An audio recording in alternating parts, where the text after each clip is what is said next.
Good morning, everybody, and welcome to this session where we are going to discuss careers in open science and evaluation of research.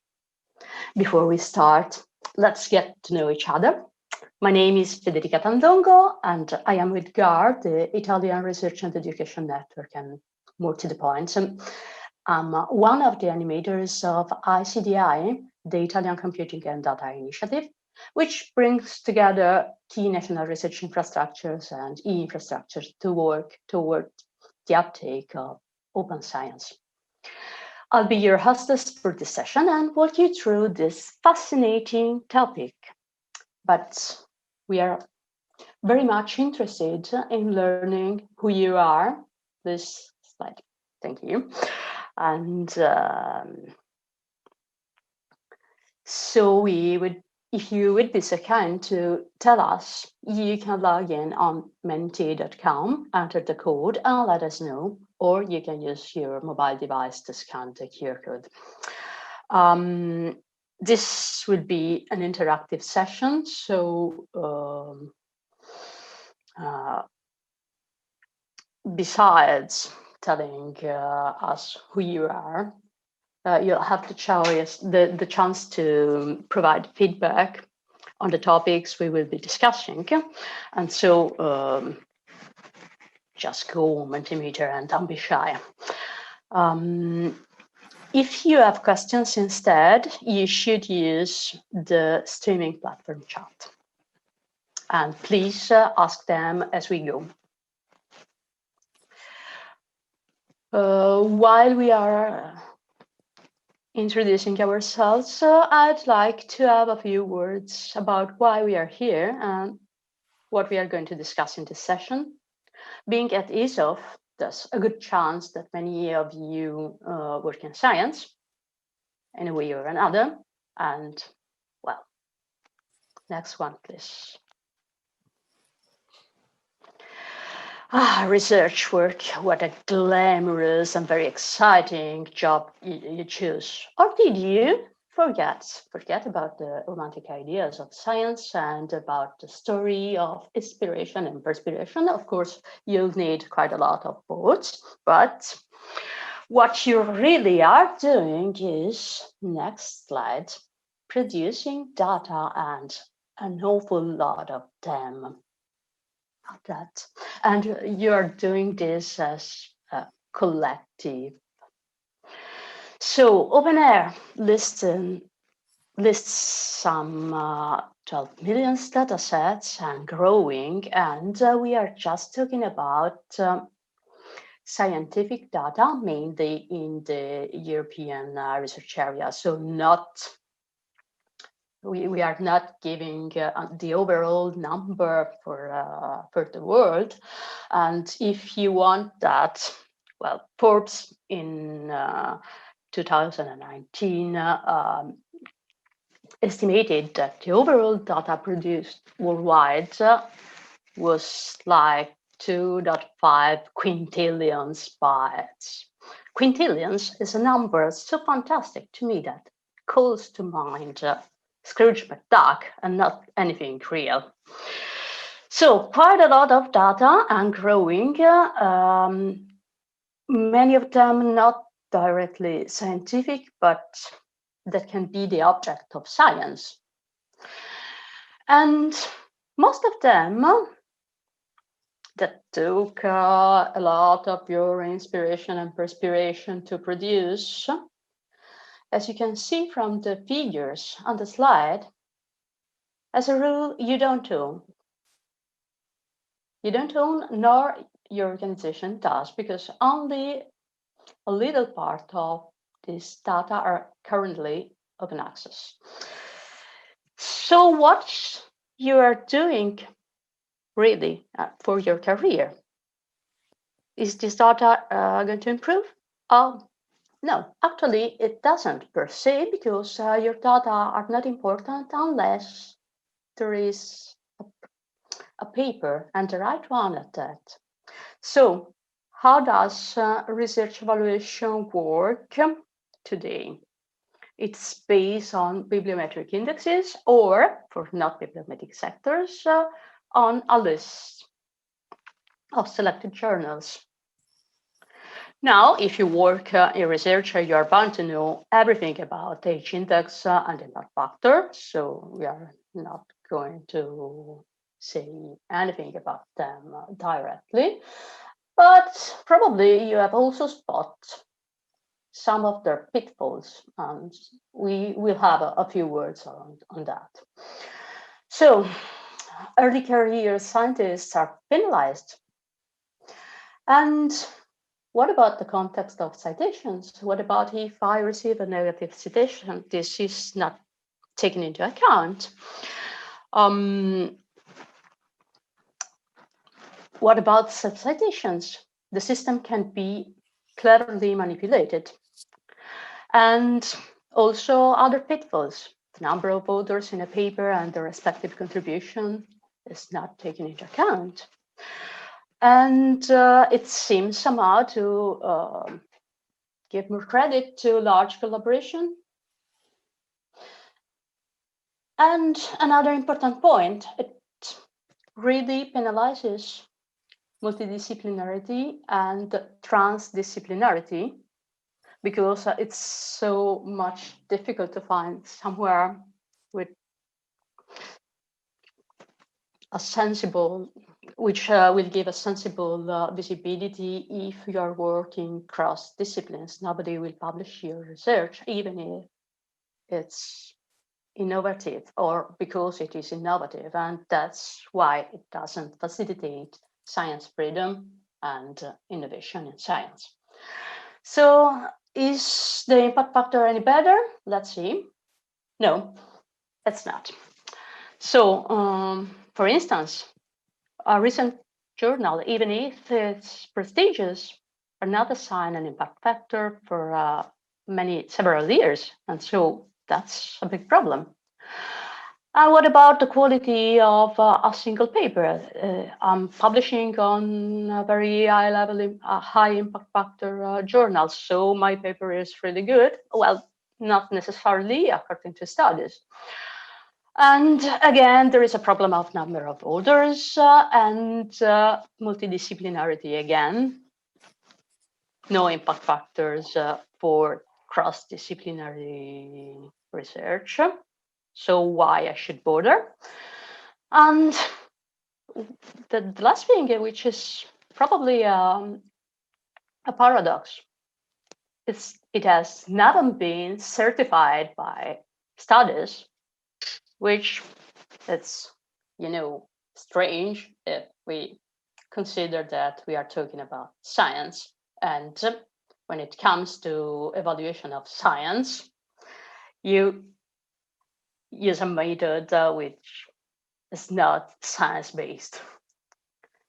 So, okay, let's move to the next slide. I hope I've been warming up you at the right point. And now we can start with the serious stuff. But before we give the floor to the speakers here, I'd like you to go back to your Mentimeter and tell us what you are expecting from this session.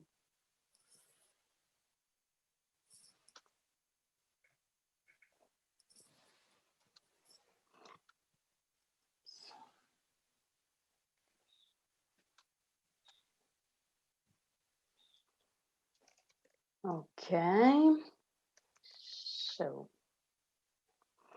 while we are at this, we can give the floor to Gareth. Please, the floor is yours.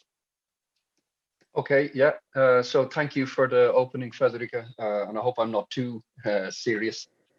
So my name, and good morning, everybody. I know this is Saturday morning and it's early, especially in the UK. My name is Gareth O'Neill. I am very much involved in open science. I'm a principal consultant at Technopolis Group working on the European Open Science Cloud, and I'm finishing a PhD in theoretical linguistics, working on Celtic languages, specifically Gaelic, and how Gaelic expresses emotions at Leiden University. And maybe just one or two disclaimers. I am one of the ambassadors for Plan S, related to making articles open at Coalition S. And And I'll go straight into what I want to say today. So you can jump to the next slide.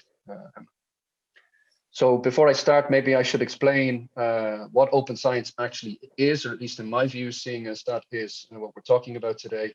Open science is a movement towards, let's say, a new way of doing science, a way of opening up the research process, a way of making openness and transparency a key factor in academic research. And I stress here academic research. I don't touch on industry research or non-public funded research when I'm talking about this. So basically, open science is a whole suite or collection of practices, and the ones that I think are most important for researchers and the ones I focus on are open access to publications, fair data, so making data sets machine actionable by making them metadata findable, accessible, interoperable, reusable, and then potentially open, and also opening up research software, so software code that enables research. There's many other factors. There could be citizen science, for instance. There could be open methodology, but I'll focus on these three at least, and that's what I usually do. I'm going to come straight out and start with a bold statement to frame this discussion, and hopefully we'll have a lot of discussion then amongst the panel and yourselves. And I believe that if we're talking about open science, then we should be opening up the entire research workflow, and we should be opening up every output at all stage of that workflow. So you can think of opening up project applications, which is typically unheard of. You could think about opening up your data management plans that are typically made before your project and then get adjusted. You could think about opening up various stage of your methodologies and your lab notes. You could think about opening up your data set or data sets or parts of the data set. You could think about opening up the whole publication process. So putting out a preprint, peer reviewing openly, then adjusting comments openly, and then finally moving towards the final manuscript online. So this is what I see as the future for science, at least in my view. And many of the questions that come into this are not necessarily that should we be open, but rather how open should we be? And that seems to be a sticking point in many of these discussions, especially also in relation to Plan S. And crucially, not just that we are opening up all of these outputs and stages of the workflow, but that researchers are getting rewarded for it. There's a slide there with some points. These essentially are boundary conditions that I see that come with this model. So open science should be enabling researchers to easily share and benefit from their research. If they're not benefiting from it, if they're not getting rewarded from it, then why would they do it? And they most likely will not do it. They most likely will even resist it.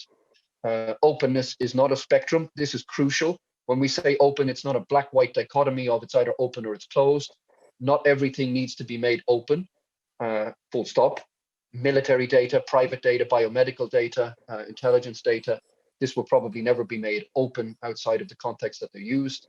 Not everything needs to be made fully open. You don't necessarily have to open up an entire data set. Maybe you just need to open up a piece of a data set, and not everything needs to be made immediately open. There could be reasons for delaying openness of certain research outputs. Again, you could think of data here, or you could think of other software code, and there could be reasons. So that there should be some flexibility in our understanding of the word openness. Now, a crucial factor to all of this is that researchers understand what open science is. We've done surveys in the past, and we see that researchers, most of them don't know what open science is or how to do it. So they need to be made aware of it. And they also need to be trained and supported in actually doing this. Otherwise, they're left in the dark, and it's very hard, for instance, to make a data set fair if you don't know what fair is and you're not supported by a professional data steward. Then moving on from this, why would we need to reward all of the stages of research output? Isn't that what happens? No. Researchers do many activities, so they write grants, they do research, they teach, they supervise students, they write opinion pieces in newspapers, they publish blogs, they could publish podcasts, they may do online courses, but crucially, they're only rewarded for publishing in high impact factor journals, and particularly the number of these impact factor journals and the more prestigiousness or high prestigiousness of these journals. This is a historic consequence of the academic system through peer review, and this fundamentally needs to change, in my opinion, and I believe in many other people's opinion. We should be moving away from prestigiousness. We should be moving away from impact factors, and we should be moving towards rewarding researchers for the work that they actually do in their daily lives, and especially for opening up these different parts of the research workflow. And when I say rewarded, I don't mean just a pat on the back. I mean rewarded in their actual project applications that they put in, and rewarded in their actual career evaluations and in the professional development of these researchers, that they are supported by the funding system, that they're supported by the academic research system. Maybe the final point I'd like to make is that we know that most early career researchers are very much in favor of openness and open science. This is not surprising given the generation that is growing up now with everything open online, right? So people posting pictures of brushing their teeth in the morning. So open science is not really an issue for many of them. But fundamentally, we note that many senior researchers are not supporting open science, do not necessarily believe in it because they've grown up in another system, and they're not supporting their early career researchers to do this. There are exceptions. One of them is in this call, Bernard Rentier, where a senior researcher takes a stand and tries to lead by example. So I do believe that we need more leadership from our senior researchers. And I also believe that open science is not the be all end all. Not everything will be positive. There may be consequences, negative consequences, when we start opening up things like increasing workload. For instance, peer reviews, if an early career researcher reviews senior researcher, that could have consequences on their careers. And I believe we need to openly discuss these issues that could arise from open science and work together and move forward together in dealing with these issues. So I'll stop there and I'll pass it on to the next speaker. Good morning, everybody. Thank you, Gareth and Federica, for your introductions. My name is Shalini Kurapati, and I'm happy to carry on this discussion because I am part of one of the first cohort of data stewards that actually work closely with researchers to help them with all the extra workload and the lack of awareness of open science. I usually do not use the word open science too much. When I give my presentations, I always talk about fair data, fair science, because there's a lot of misconception is open equals free. There's nothing free about it. There's a lot of effort we need to put in it. There's a lot of change that needs to be brought about at every level. So we even, like I fully agree with Gareth when we talk about open science, fair data with the intention of opening up, because there's a lot of discussions about it. So I'm currently an open science fellow at Politecnico di Torino in Italy. And I work on, I work very closely with researchers. My role is to bring about awareness of the issues of data in their research and imbibe fair practices and show them not just advantages for science, but also for themselves. How can they benefit from it? And I'm also an entrepreneur. So I have a company. I work on fair algorithms in artificial intelligence. So I also feel I have a unique position to actually discuss that you can still do innovation and do open science together. And I can also show some practical examples in it. And and I'm very happy to be in Italy, and it's very exciting because there's a lot to be done. So I'm very happy to be in the front lines. I'm really excited to be in Italy. And 1 year ago, until 1 year ago, I was at TU Delft. I did my PhD in technology, policy, and management, a very multidisciplinary field, and that also excited me into the field of open science. And I am also very much interested in privacy and ethics of data. And so I work largely in data management, fair data management, and activism, if you may. And just to, sorry, Emma, can we go to the next slide? I just want to discuss that, just would like to reiterate the statements that the whole fair data, open science is a completely new phenomenon for researchers. They've never been asked to do this before and never been rewarded for this before. And suddenly you come and tell them, hey, make your data fair.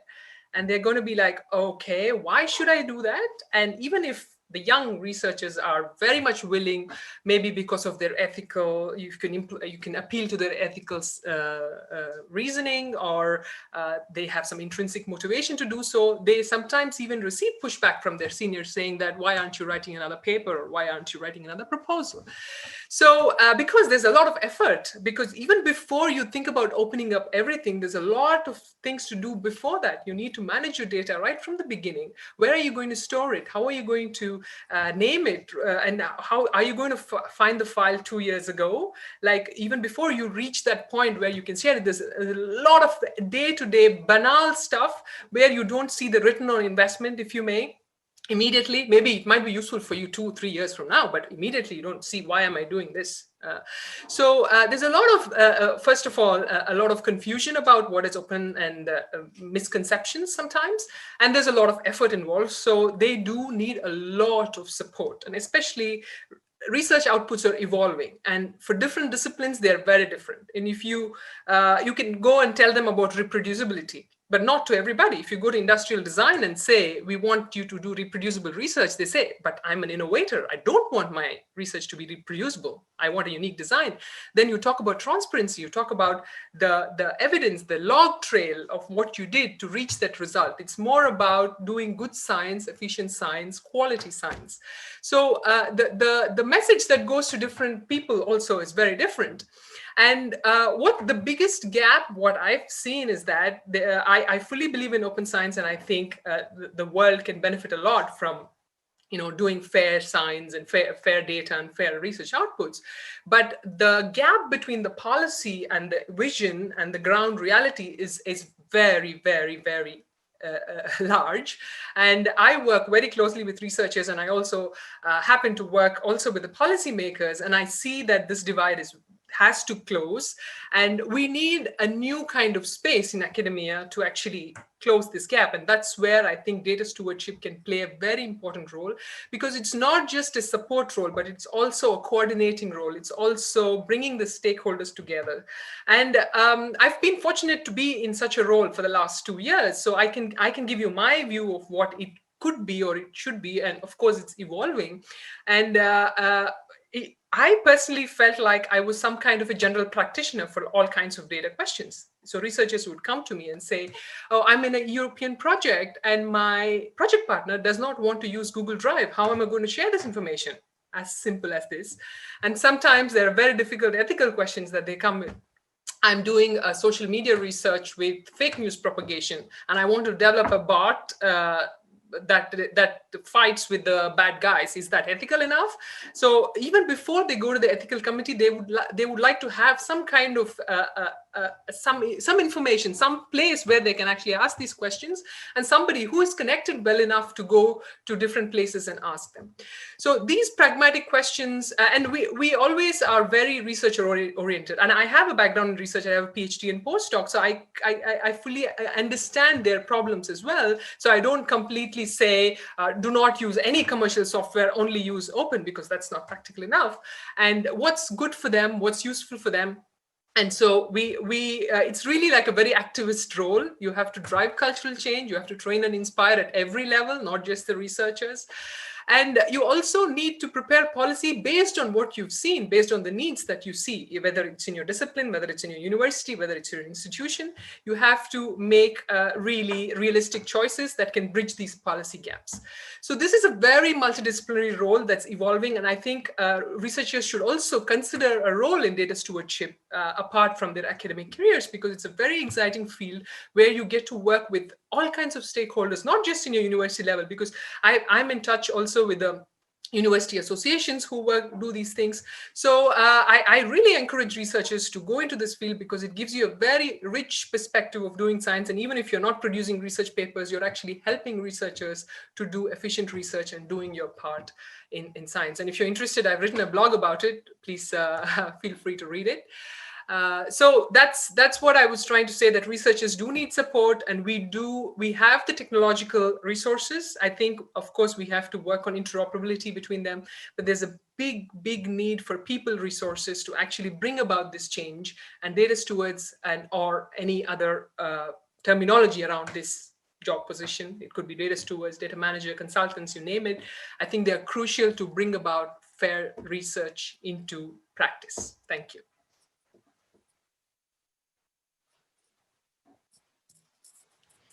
Thank you, Shalini, and thank you, Federica, for the introduction.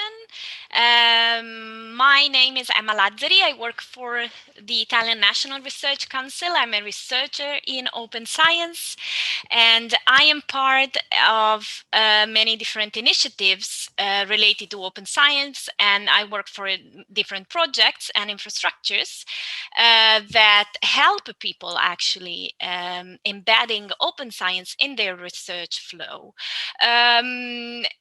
As my hat that I will show you today, I am the chair of the task force on Competence Center for the Italian computing and data infrastructure. So this is the hat with which I will present today, because I'm going to tell you a little bit more about how the competence centers will help researchers and other stakeholders to fully uptake some best practices and to learn more about open science and how they can apply open science in their everyday life.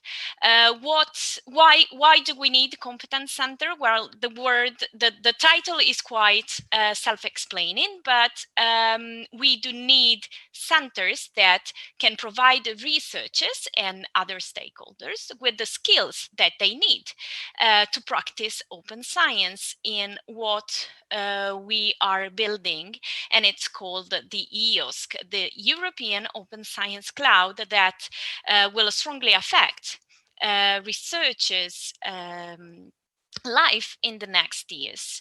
Why we need them? Because of course we need to accelerate the European Open Science Cloud and open science practices uptake, and we need to especially boost the cultural changes that are needed to overcome the current barriers. What we also need to do is to interact with different communities, either regional, national, or thematic, or disciplinary. And the idea is that these centers could offer pretty much expertise that were gained during the past years, thanks to some projects also that were funded by the European Commission within open science. So we gained a lot of expertise, both legal, technical, specific community expertise, thematic. As Shalini was saying, we also are building up a new careers about open science. So we need to bring all these expertise together in order to provide training and support to those that will include the open science practices into their work. We are talking about training because, of course, researchers need to know more about open science and how they can apply open science principle into their everyday life. So not only open science in general, but open access, what it means and how you can do it. How can you perform practical data management that is according to the FAIR principle? How can you make your data fair? And then, of course, you will need support, because not all of us, for example, are experts in legal aspects. So you will need support from the real experts to carry out your activity. You will need support to use EOSC services and tools. You will need support to know more about the infrastructures that are out there for you and the resources that you are using. Now, these EOSC Competence Center are something that are not tangible for the moment, but we are building up them, and we have a couple of initiatives at the regional and national level, one of which I already mentioned. It is the ICDI, so the Italian Computing and Data Infrastructure, who is working towards a competence center in Italy. We also have a coalition of institutions that are brought together into EOSC Nordic, which is an important project that is going on in the Scandinavian region of Europe, and that they are also building up a competence center for their region. And we also have thematic ones like the Fair Project One, who will focus on faiриfication of research output. So I hope I gave you a little bit the flavor of what Europe and what all these initiatives are doing to help you entering the open science world. And I give you the floor to Professor Rentier for the last of this round of presentation. Thank you very much, Emma. I'm Bernard Rentier. I'm the former rector of the University of Liège in Belgium. And I am one of the old-timers of first open access, then open science, and then realized very early on that we could never reach all these nice and appealing goals, especially for the younger generation, if we don't change the way we are actually assessing science and researchers' careers. And I've been fortunate to work with the EUA, the European University Association, for quite some time. And I'm chairing the expert subgroup on research assessment in an open science setting. Indeed, the way that science is being assessed has to be completely changed. So first of all, we need to use, as Garrett and Shalimi and Emma mentioned it, we actually have to work with transparent, qualitative indicators rather than the reductionist quantitative indicators that are being used now, H factor and the terrible impact factor that we've talked about many, many times, and which are actually not representing what a researcher is worth, and certainly pushing all researchers to do things that they shouldn't be doing, ideally. So we also have to be very careful in acknowledging the diversity of research fields. This is essential because you cannot compare in the same way different fields of research. And it's important to extend the range of criteria to reward and to give incentive to the researchers in general, and especially the younger generation. So if I can have the slide, it will tell you that the EUA, the way EUA is seeing things, and we also have an agreement with Science Europe to work together with the funders. The idea is that when universities assess an academic performance, they must increase the focus on quality, on content, and on creativity. These are the essential focuses that we have to be worried about. Identifying different profiles so that we don't mix different fields, encourage complementarity.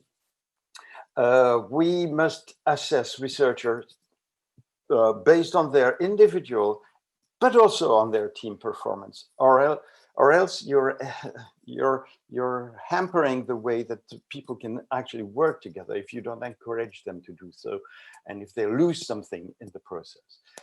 Assess researchers based on both their individual and their team performance is very important. We should incentivize researchers to share their research outcome with society. That's really one way of opening science, and offer more diversity in career paths and profiles for researchers. And then we have also to stimulate good academic leaderships at all levels. So all these are very nice principles, that should be followed. But how can we get there? Basically, what we are focusing on are 10 principles. First, researchers' assessment is largely based on national standards. And for that reason, universities should develop national consortia to discuss together and set up unified procedures for assessment, development, and promotion. Second, every university, as well as the research funding organization, should appoint an institutional committee on evaluation policy, where the new recognition and reward system should be discussed. The universities should provide support for these new committees and stimulate initiatives related to open science principles. Then, third, each university and research institute should translate this national framework into an institution-specific assessment criteria and also narratives. It has to be communicated inside for all key areas and team achievements. 4, universities should set up training programs aimed at stimulating and supervising academics in their career. 5, universities should provide courses on academic leadership aimed at the university's key areas: education, research, interaction with society at large. Academics should be supported and trained to develop the cultural change. 6, universities should ensure that the criteria that apply to the doctoral programs fit the assessment of research quality, thus meeting the DORA principles, which I'm not going to remind you. Everybody should know the DORA principles. 7, EOA, within its 2019 agreement with Science Europe, could help take further steps forward. International coordination and harmonization, and could foster the international debate around the recognition and rewards of researchers. The leading principle being that research must be assessed for content and quality, not just for quantity and for the journal, the news. 8, funding organizations should create an array of funding instruments with clearly differentiating criteria to take into account more diversity among researchers. The concepts of quality and excellence should be revisited. 9, in order to speed up the desired culture change in acknowledgement and appreciation, the funding organizations should aim at providing training and instruction to the university's assessment committees. And finally, 10, bibliometric publication indicators, H-index, journal impact factor, and so on, will no longer be requested, and the inclusion of research output on curriculum vitae and application forms will take on a more narrative character.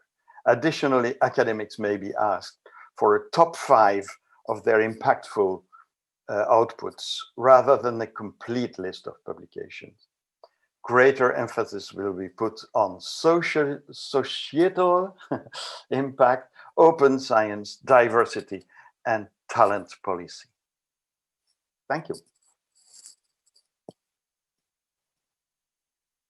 Thank you very much. Thank you to all our speakers. That was really interesting. And then, okay, now that's time to go back to the interactive part of our meeting. And so, but before that, we can have a look on expectations about this this session. I see our public is quite shy, but we do have a few comments, so let's go through them. So how we can ensure ECR are not caught in the same mental trap, cult, or over prioritizing bibliometric indexes. that's a good question indeed. Other comments, more basic. Learn about open science. Well, I wish we could tell you all about open science in one session, but it's good to be optimistic. Practical advice on how to apply open science in an academic environment. Okay, that's maybe more feasible, but it requires a competence center. And to learn more about what is changing our research evaluation and what are the options to go forward. Well, we'll discuss this. And the last one, well, the title seems a paradox. Of course, open science is affecting publication, but evaluation of researchers is only marginally linked to this, mostly because, as in the introduction has been said, all publication is based on ranking. Okay. Is any of the speakers willing to comment to this remark? To these remarks? Or perhaps I can start. That I don't understand well why we are into a paradox, because yeah, the way that today science and careers are being evaluated is really based on how many papers have you been publishing. Nobody cares about the quality. The only sort of guarantee of quality is the venue, is where did you publish and how many papers. So that those are two wrong questions. How many papers is pushing people to publish as many papers as they possibly can in a 24 hours day. And second, where is based on the reputation of a publisher, which has maybe not nothing, but very little to do with the quality of that particular paper or that particular researcher. So judging people in this way is absolutely nonsense, and it still is the major way. We made an inquiry in European universities last year, and it showed, it was published in September 2019, and it shows that 75% of the European universities exclusively use the impact factor to multiply by the number of publications to judge people, which is a shame. Maybe I can follow on from Bernard there and say that specific academic journals, and maybe even by extension, the collections of those journals to a particular publisher, have become a proxy for recognizing, I'm going to call this excellence for the moment. I don't believe it, but I call it excellence. And essentially, we should not be looking at the publisher or the journal. The crucial part in this excellence review is the peer review. So it is crucially the peer review that decides if an article is good enough and if an article is excellent. Maybe to take Bernard's point forward, I'm not sure to what extent we evaluate excellence right now when we remove these journals, these publishers. But I do believe fundamentally that we should not be only publishing excellent articles. The amount of work that is done in academic research and never sees the light of day because it's apparently not an excellent article is depressing. I think we should be publishing all methodologically sound research, whether the outcome was positive or negative. This should be out there so that we can find it. And then from that selection, we could potentially think of a way to select the excellent contributions or the leading contributions or contributions that could lead to breakthroughs. So moving away from publishers and journals, moving towards focus on peer review, and moving towards a focus on publishing methodologically sound research with a further selection round for excellence. Maybe sorry, go ahead. Oh yeah, Shalini, I wanted to add one thing. So given the times that we are all living now with this coronavirus outbreak, think why we are doing science. We do science to progress. We do science to find new solutions, to have a better society. And what was the first actions that was done once we found out this coronavirus outbreak could change our lives? Well, all the biggest publishers made available in open access all the contents related to coronavirus. What does this mean? It means that in order to progress and to have a more efficient research activity, we need to share, we need to open up everything. And I'm not talking only about papers, but there is a movement, there are several initiatives right now to open up every single research funding about coronavirus. That means also data and everything that is related that could help us in fighting this virus. So this is the way science should work always. We should collaborate and open up every single finding in order to help each other and to build a better research environment. Thank you, Emma. I just wanted to add a little bit my pragmatic touch to it, because I come from University of Technology and I'm an entrepreneur, so I always have a pragmatic point of view. So as much as the nobility of science is there, there's also a case to be made why you should actually do open science, because more and more journals, even the supposedly highly reputed journals, expect you to actually deposit your data in addition to the published paper. So anyway, you're obliged to come up with your data sets, and you have to curate them and manage them. And if you want to get a good publication, you have to publish your data set.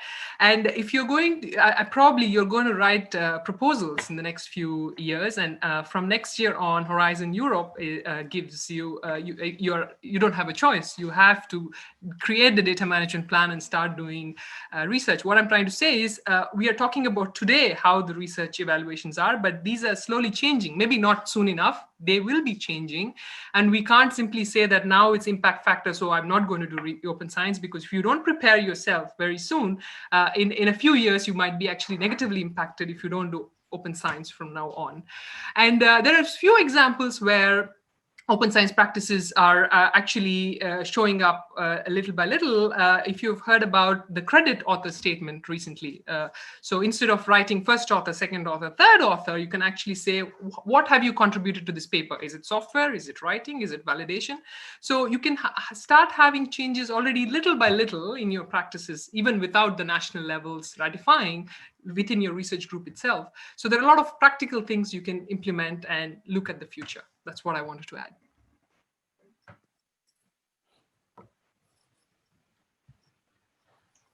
Okay, so maybe what I can say is that I see that there's questions coming in from the Mentimeter, but we're also getting questions coming in through the ESOF chat. I see that question: how can we ensure ECRs are not caught in the same mental trap cult of over prioritizing bibliometric indices? And I suggest to the other speakers here that we come back to that and keep that in mind as we're going through some of the questions, because I think that is going to keep coming up. So maybe I can respond to the first question that came in. And this is from, let me just find this and I'll read it out. This is from Matthew from Eurodoc, I assume Matthew Tata. So hi, Matthew. So you call for fully opening all research outputs from the entire research workflow. Can you think of a way of centralizing the whole process? Currently, you could open up a few of these activities, for example, data, peer review process, published articles, but they are modular and often hosted on separate websites. So Matthew, I get scared when I hear the word centralization. To be very honest, I don't think there should be one ring to rule us all. I do believe more in decentralization as long as coordinated. What we don't want to see is one platform developed, whether that's a public platform, so to speak, or a private platform, that then controls everything, decides the standards, and essentially we are back in the position of what we're doing now. where we respond to the publishers, where they are no longer a service provider, but essentially they're dictating standards and processes to the research community and deciding for us what's good and what's not good. So my answer to this would be there could be some form of coordination. I think now when I think of a platform, for instance, for publications, data and code, I think of the European Open Science Cloud. But to understand the cloud, we need to understand that this is not one centralized infrastructure or cloud. This is a federation and connection of existing data infrastructures, data repositories, let's say at institutional level. They could also include service providers so that we can run services, public or private, across the data, and that through this connection of institutional, national, regional, European, and thematic data infrastructures, collectively we create what we can call the EOSC. So if your question on centralization is in that line, then yes, I would agree. Where EOSC is the sum of the parts and more, actually, when we start running artificial intelligence on the data. But crucially, EOSC is the community. It sets its own standards, it maintains its own standards, it adjusts as needed to the research community, and that this is done, let's say, bottom up at the research institutions, at the data repositories, at the data infrastructures themselves, and that somehow across all of this, we could align then our practices in open science on publications, data, and code. So I hope that answered the question. Okay, thank you. There is another question coming from the audience. Our first questions to be asked in evaluation note: one, how much your work data is being used by others and what metrics for that? And two, are your data results accessible to the community so that they can be reproduced? Who wants to answer this one? Yes, I think this is part of, I see it more as a suggestion from, so correct me if I'm wrong, from the audience on how they would like to see some evaluation. This is part of the discussion. How can we actually evaluate each single step of the research process? This is on the table. So if you make your results and data in particular available to others, these data can be reused in other research and will be cited by people using them. So in this way, if we could use the technology that is already available out there to link each single result to a researcher, then we can follow the step that this result makes in another research process. So this is possible already today, to understand who made the data available to others, who collected the data, and who reused the data in another research. So we can say exactly what is the contribution of each single researcher in a more larger research process. So this is part of the discussion. This could be a more effective way to evaluate researcher contributions. So those who collect the data, those who made the data available, and other that maybe curated the data in a better way, and so on. So I see there are other questions. Federica? Yeah, there are a few comments, and I'll go with comments before we move to the next question. Maybe I can grab one, Federica, because I see it links on also to what Emma's just said and from Shalini. So one of the comments, we don't see who has said this, is that Shalini talked about how sometimes it is impossible to avoid commercial platforms in open research. So the panel, do you think that in upcoming years, an alternative and open science platform is absolutely necessary? Maybe EOSC can help with that. So this question is referring to the possible need for a new type of platform for open science and the role of commercial, not necessarily publishers, but commercial service providers in there.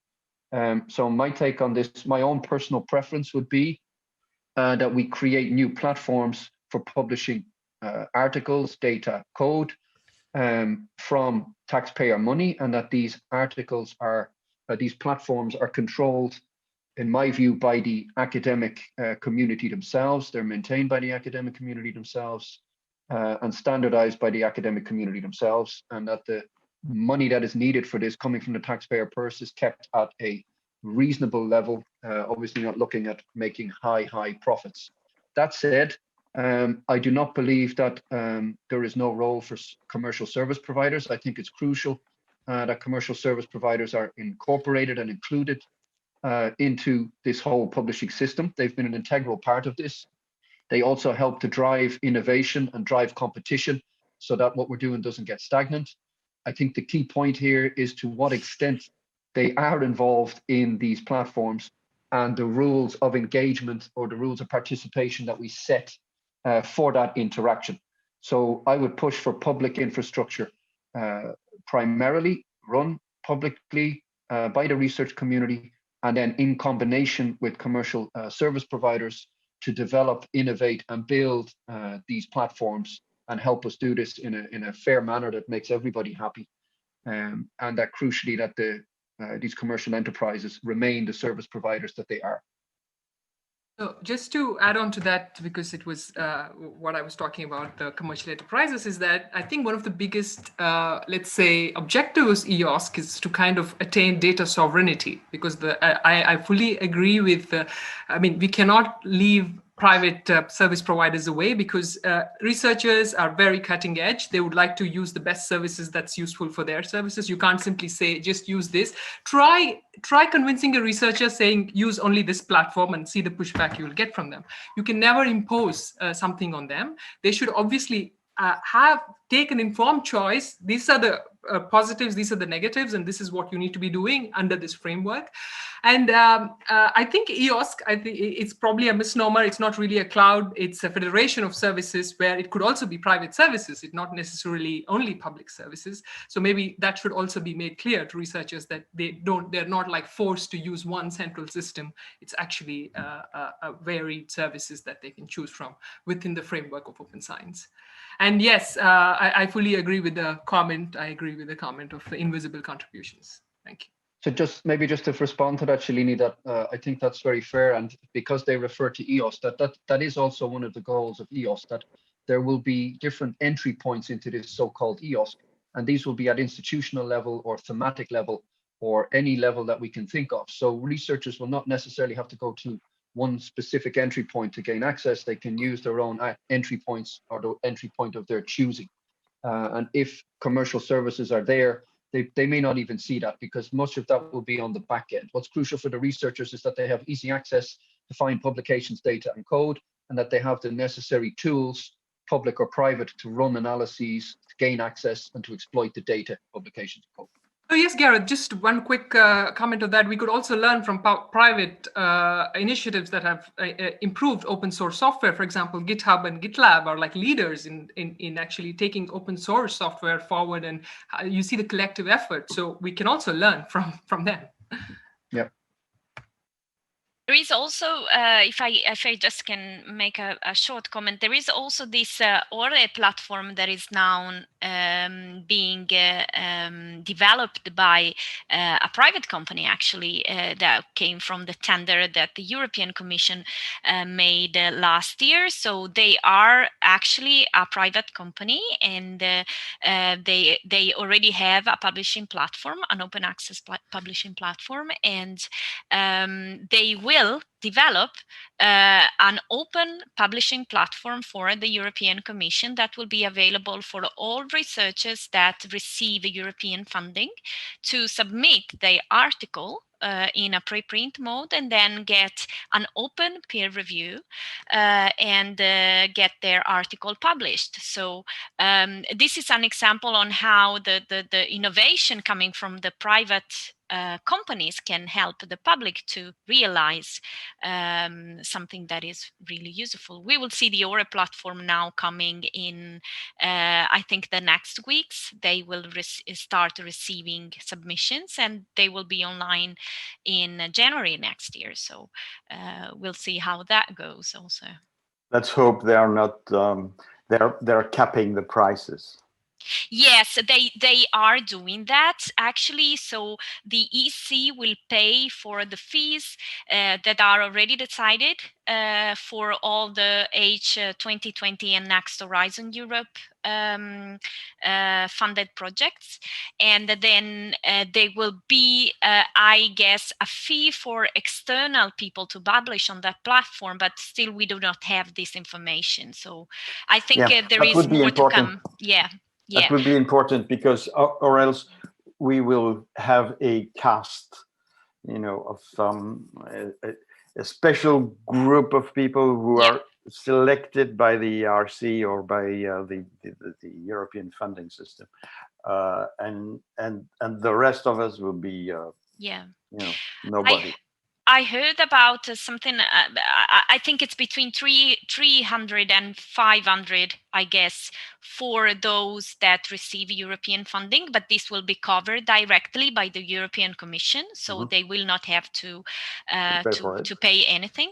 And I'm not sure they already decided a price for APC for external users, but at least it's a good starting point. Yeah. Yeah. Yeah, I think what you're saying is really interesting, and potentially this kind of innovation could be a real game changer. But now we have to move on because of timing. Sorry, but I am the bad person here.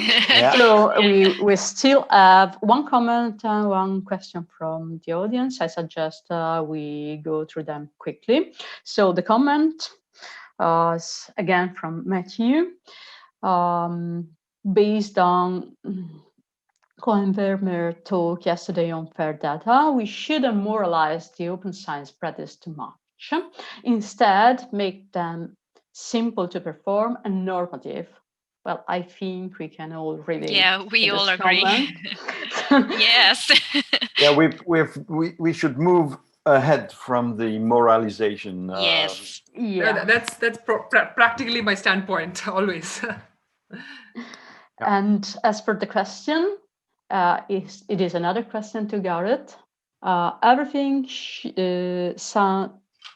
Sun should be published, and nowadays possible to go further of 2 peer reviews, because once it is published online, the paper can be subject of multiple peer reviewed, and the technology make it also possible to rate the results. This is a comment from Miklos Geoffrey. Yeah, I see this from Miklos. So let me process what Miklos is getting at here. So everything sound should be published, okay? And nowadays it's possible to go further than more than 2, okay? Yes, multiple peer review is possible, and the technology makes it possible. There's not a question here, so I'm going to have to infer what you're asking, Miklos. What I'm guessing you're getting at is that the potential problems of having many peer reviewers. I don't see that as an issue. I think there should be a minimum number of peer reviewers required for an article, let's say 3. And after that, comments come in, fine. So maybe we need to look at this as not that the publication is the end point of that entire process, but that if you take a whole workflow, and I'm thinking a little bit now along the lines of the F1000 model that will be deployed in this Open Research Europe platform, the ORE. You put your article online. So you publish first, review second, not review first, publish second. This is sent out either by some kind of editor or people from the community apply as peer reviewers. You would need a minimum of 3, let's say, acceptances for that article to be final published. But what happens there is that once, let's say you get your 3 peer reviewers, let's say they all agree with the article and they give it a green light, thumbs up, it's published online, the article stays online, and people can still put in comments or so-called peer reviews that can be taken forward in the next articles. They just don't have bearing on that final version of that article, unless something turns up and shows that something is fundamentally wrong. Then, of course, we need to reevaluate the article. But crucially, I don't see a problem with going beyond 3 green lights. More people can comment, and over time, you can watch to see how an article progresses. It could be that it gets more popular. It could be that it gets less popular. It could be that people have something to say 5 years later that are relevant for my research. So I don't see an issue in this, to be honest. Yeah, also, I think if I may add something, that it is still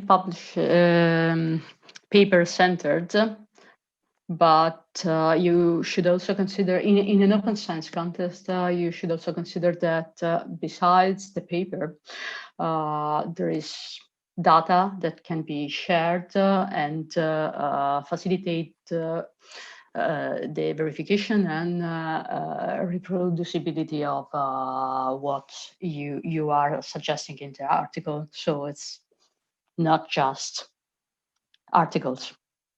Yeah, we had an example of that with the infamous retracted paper in Lancet this summer that everybody knows about, which actually was peer-reviewed, published, then open reviewed, and then found wrong and retracted. So the final word comes to the science community, which by reading these even open text can make all the comments they want, and it can go as far as retracting the paper.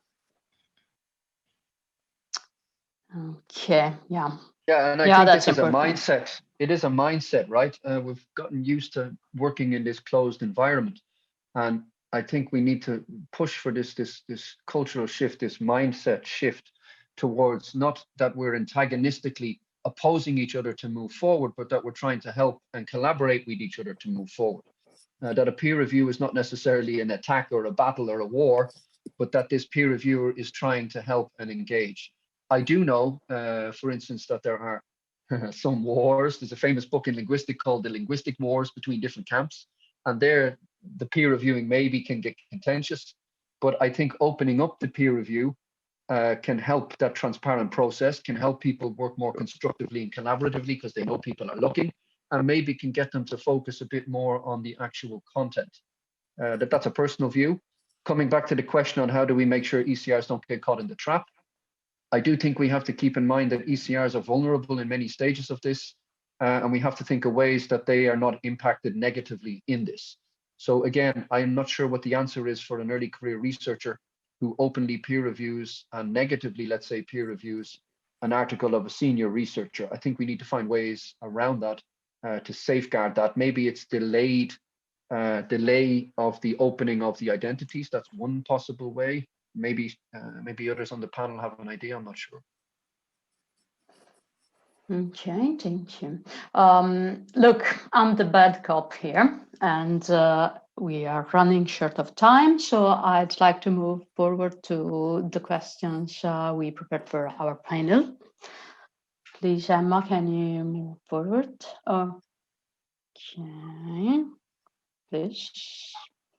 Okay, so in your experience, this is a question for the for the panelists, but also for the audience. If you want to comment, you can do it on the Mentimeter. In your experience, what are the barriers for the uptake of new evaluation system? So I can start saying that we need people to be informed about what they can do. They need to be informed about how they can open their results.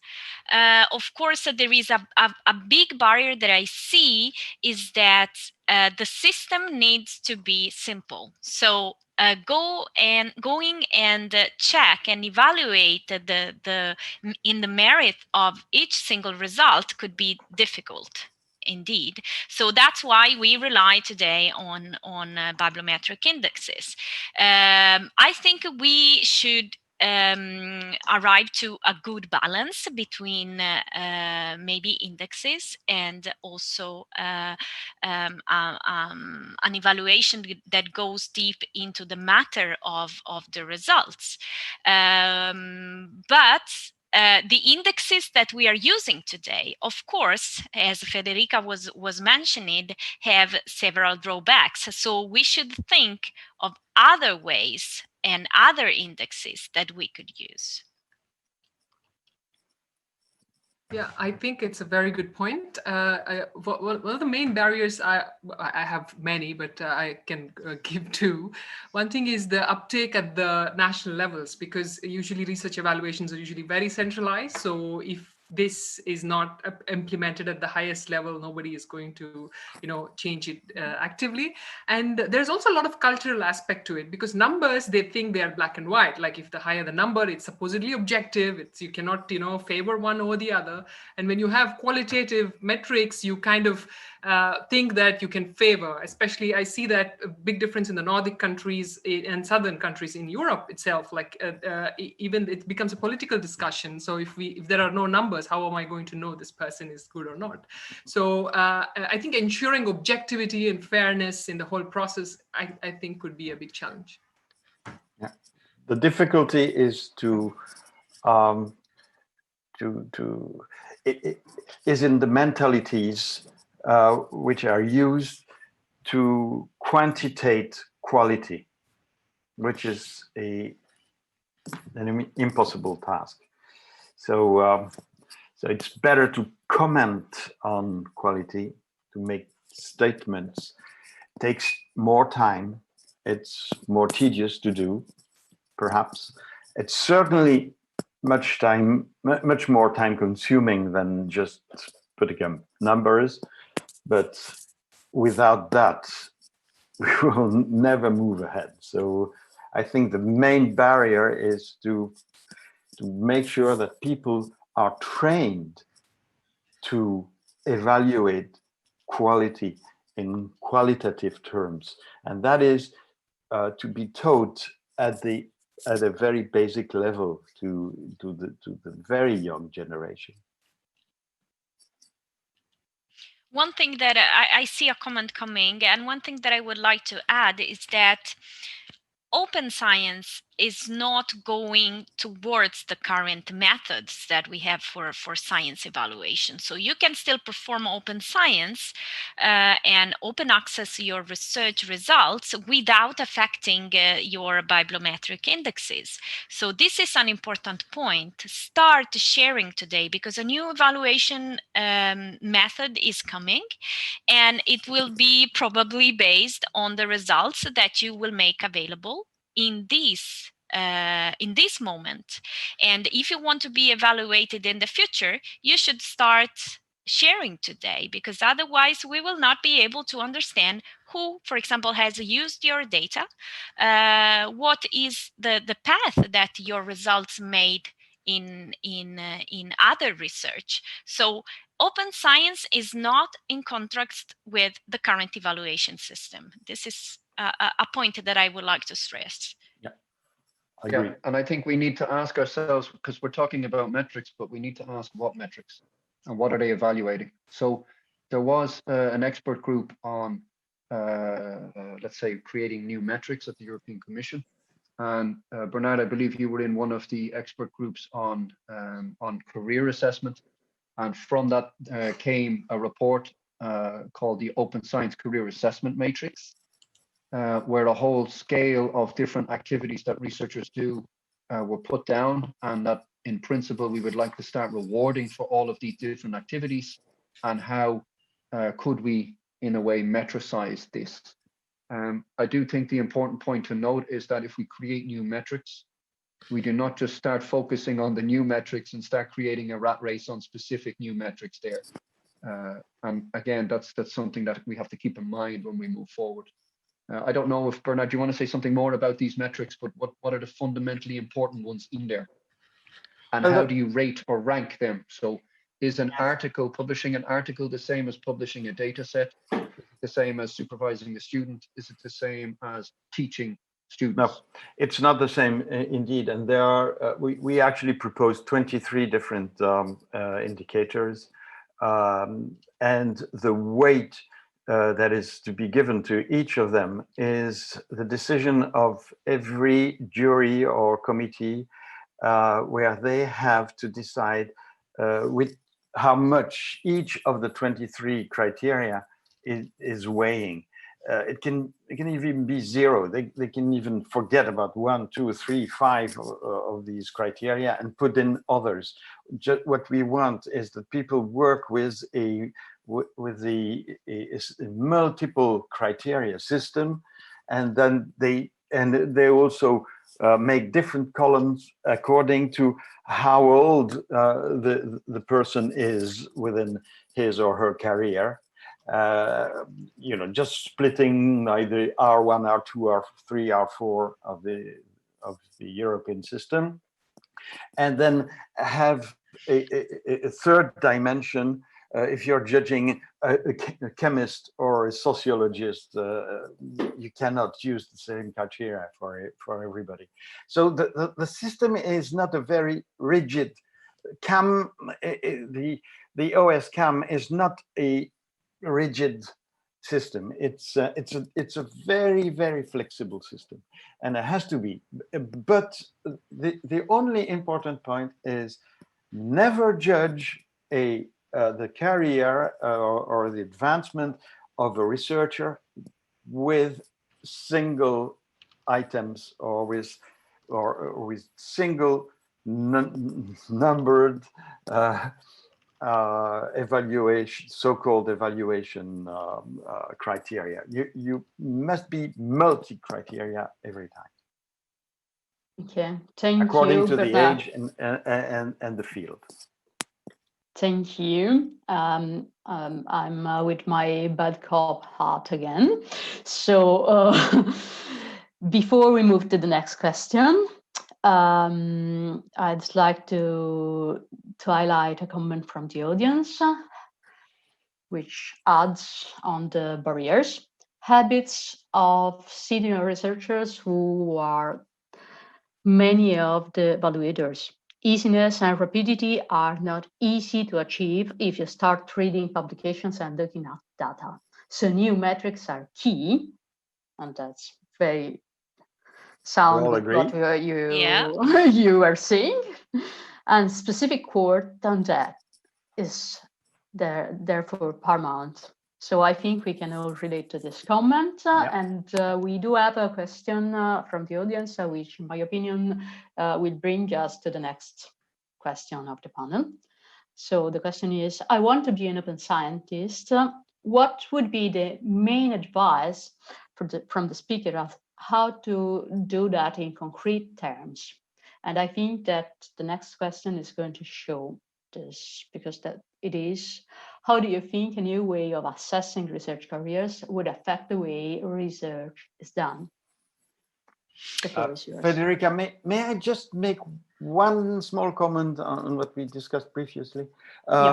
Indeed, the specific work on evaluation is paramount. Okay, but we have to find a way to acknowledge that work. So we have to make sure that people who are willing to review research achievements and make comments and help and so on, those people must be rewarded for that as well. So in the curricula vitae of researchers, there should be a place to explain how much they've been involved in helping others by peer reviewing, which is peer helping and not peer killing. So, and that is, if we don't do that, people, because it's paramount work, they will not do it. They will say, no, I don't review, I don't have time. So if you take the time, you must be rewarded for it. Yes. Bernard, does this come back to allowing some flexibility in interview processes or application processes? So you mentioned, for instance, your 5 most impactful articles. If you don't define the word impact, you're going to get the nature articles, right? Science Foundation Ireland, for instance, asks for your 3 most impactful articles, and then they specify articles that you think have been impactful in any way. Yeah, that's okay. And fully agree. That's completely different, right? And I think one of the examples, I know Mark Schiltz from Science Europe always gives this example, is that one person said their most impactful article was this short opinion piece, I think it was, they put in a nurse's magazine.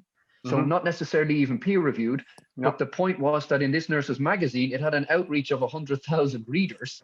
And this person has been getting comments from the nurse community for years, or whatever amount of time it's been, from this one article that nobody would ever blink at in any publication or career assessment, right? But they found that article important and stressed it. That's what we meant, but you're right, we should spread it out. Yeah. Sorry. Yeah.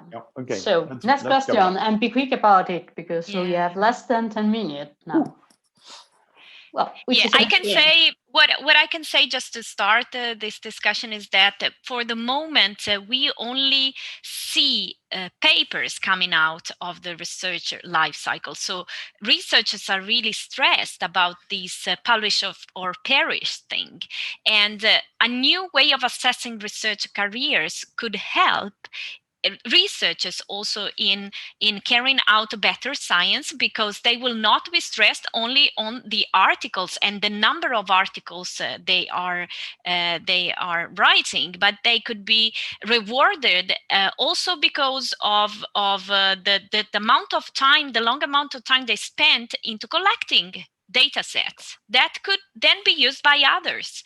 So you could concentrate on real important activity for science progresses and not only for writing a paper. I fully agree, because when I was writing during my PhD, I had an idea and my supervisor said, why do you want to write one article? You can spread it out into 3. I was like, okay, I think you would have all heard this. So this, maybe there's more focus on quality than quantity, and then do something more like one of the comments was saying researchers are not just researchers, they're teachers, proposal writers, do all sorts of things. So have more time for that and reduce the burnout, because we know how psychological issues are in academic community. Yeah, this comes back to quality versus quantity, right? So I agree with Karel Laubent. He's chairing the EOSC at the moment. And his comment was on what is a PhD. And many people, of course, this differs in the fields, right? 3 articles, 5 articles, 6 articles, a book. And his comment, and I do agree with this, is we should publish 1 article for the PhD. Focus on a good article, methodologically sound, put all your effort into it, summarize your research in this article, and together with that, publish your data set. And those 2 things will be your PhD, and you will be judged on it, and then you move forward in this manner. You're not aimed at solely publishing article after article after article, and nobody ever gets access to your data, but that you focus on 1 article, you do science right, you do it in time, and then you apply a data set to it, and you have like a collected set for a PhD. Doable in the amount of time for a PhD, and you've opened up 2 different pieces of the project. And you've not had this academic sausage of articles spread out, right? The difficulty is that those people who are in charge of making sure that it is being done that way are people who have not gone through that in their own career. So that is the real difficulty. So how to change that? We can wait for the generations to move forward. Historically, we are always reproducing the education we've received. It's bound to humanity. We cannot do it otherwise. So we have to go through that, and this is why we don't have to convince the younger generation. They're easy to convince on this, but we have to teach the old timers like myself, and who are being asked to make judgment. And this is it's not very easy because we don't have a frame where we can have all these people together so that we can teach them, and they don't like to be taught anything also. So this is a real revolution.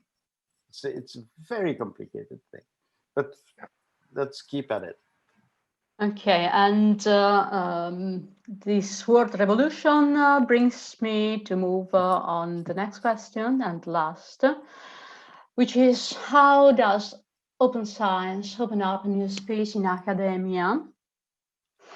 It doesn't fit the traditional researchers versus support or administration staff split. And we really have like 5 minutes, so be quick. Yeah.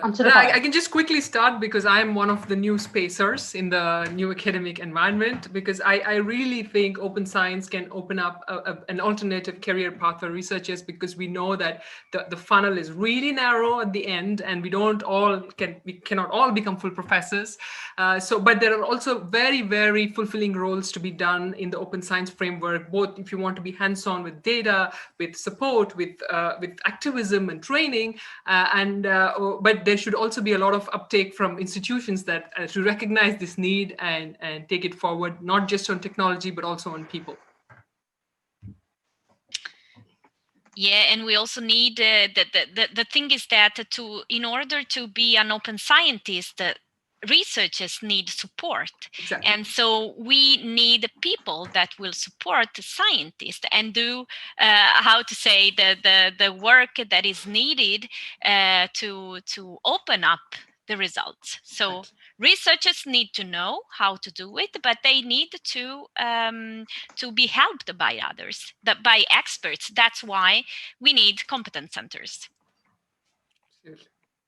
And never forget that evaluation is building the boundaries of science. So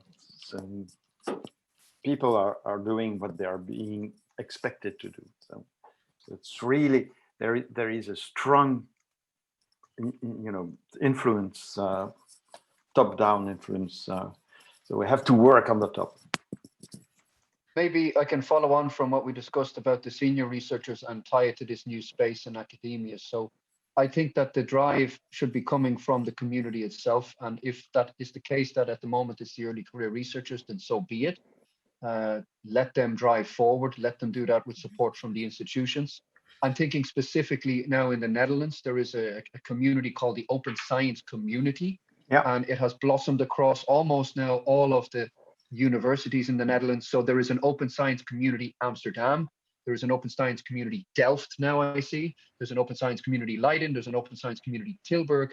And this is essentially grassroots, bottom-up collections of researchers in these communities who come together, talk about open science, how to do it, how to support each other. And what they do is they work not only within their own communities, but they engage across the different communities as well in the Netherlands in a kind of network. So this is fully community run.